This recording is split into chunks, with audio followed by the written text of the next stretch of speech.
بسم اللہ الرحمن الرحیم۔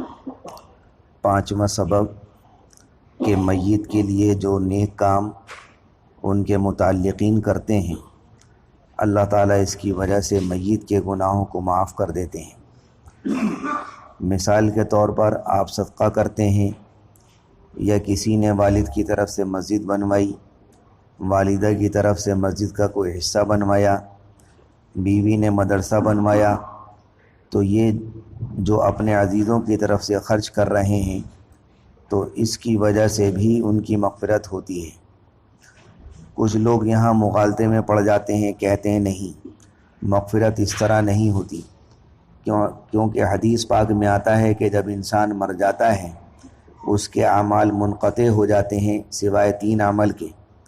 اور 3 عمل کون سے ہیں؟ ان میں سے ایک تو یہ ہے کہ جس نے اپنے پیچھے نیک اولاد چھوڑی جو اس کے لیے دعا کرتی ہے، دوسرا یہ کہ اس نے اپنے علم سے کسی کو فائدہ پہنچایا، تیسرا یہ کہ زندگی میں صدقہ جاریہ کیا۔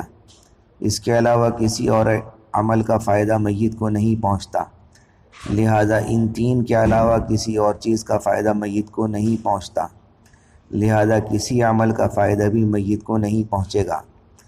حالانکہ یہ سراسر باطل نظریہ ہے، علماء نے اس پر مفصل کلام کیا ہے، تاہم یہاں ہم ایک نقطہ بیان کرتے ہیں۔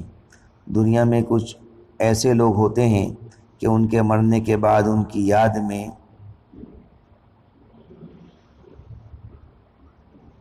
کتوں کی لڑائی کرائی جاتی ہے، کسی کی یاد میں میلے لگوائے جاتے ہیں، کسی کی یاد میں کرکٹ کے میچ ہوتے ہیں، کسی کے مرنے کے بعد گھوڑ دوڑ اور اس کی یاد میں موسیقی کی محفل اور ناچ گانے کی مجلس سجائی جاتی ہے۔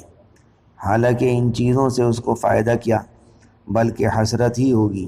اس کے برعکس کچھ ایسے بھی نیک لوگ ہوتے ہیں کہ جنہوں نے نیکیوں سے تعلق جوڑا اور ان کے مرنے پر اللہ ان نیک بندوں کے دل میں اس کی محبت کو ایسا جگہ دیتا ہے کہ وہ اس کے لیے دعائیں کرتے رہتے ہیں۔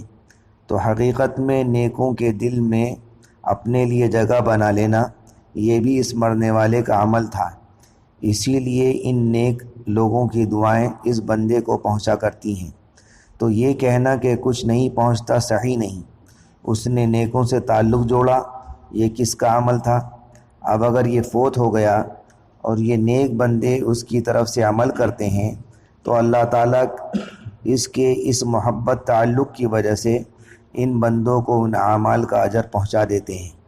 چنانچہ کسی کی طرف سے آپ عمرہ کر سکتے ہیں، حج کر سکتے ہیں، طواف کر سکتے ہیں، قرآن پاک پڑھ کر بخش سکتے ہیں، لا الہ الا اللہ کلمہ کا ورد کر کے بخش سکتے ہیں۔ ان تمام اعمال کا اجر اللہ تعالیٰ مرنے والے کو پہنچا دیتے ہیں۔ چھٹا سبب، دنیا میں انسان کو جو مصیبتیں پیش آتی ہیں ان پر اللہ تعالیٰ ان کی خطاؤں کو مٹا دیتے ہیں۔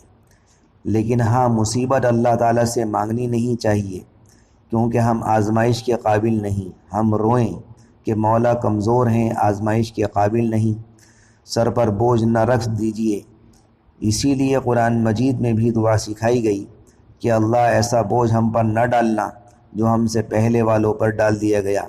ہم کمزور ہیں، لیکن اگر کوئی مصیبت زندگی میں پیش آ جائے تو ہم یہ سمجھیں کہ اللہ تعالی ہمارے گناہوں کو یقیناً معاف کریں گے، کیونکہ کوئی مصیبت ایسی نہیں جس سے مومن کے گناہ معاف نہ ہوں۔